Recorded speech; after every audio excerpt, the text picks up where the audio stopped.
আমি ইসলামী ছাত্র শিবিরের সবাইকে বলতে চাই, এখানে একটু আগেও আমি দেখেছি অনেকে জামাত শিবিরের নাম নিতে হীনমন্যতা বোধ করছেন। কেন? আমরা এই দেশের মানুষ, এই দেশে জামাত শিবির ওপেনলি তাদের প্রোগ্রাম করবে। বাধা যদি কেউ দেয়, আমরা মনে করব সে ভারতের পাঁচাটা গোলাম, ভারতীয় রাজাকারকে দেশের মানুষ ভালোভাবে মোকাবেলা করতে যাবে।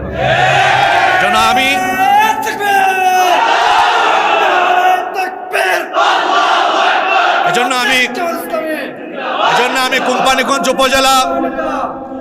আমি কোম্পানীগঞ্জ উপজেলা জামাতে ইসলামী এবং ছাত্র শিবিরকে বলতে চাই, আপনারা ওপেনলি বুক ফুলিয়ে কোম্পানীগঞ্জে কাজ করবেন।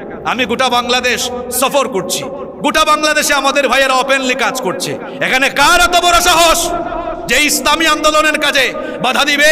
এই জমিন আল্লাহর, এটা মসজিদের দেশ, মাদ্রাসার দেশ, আলেম উলামা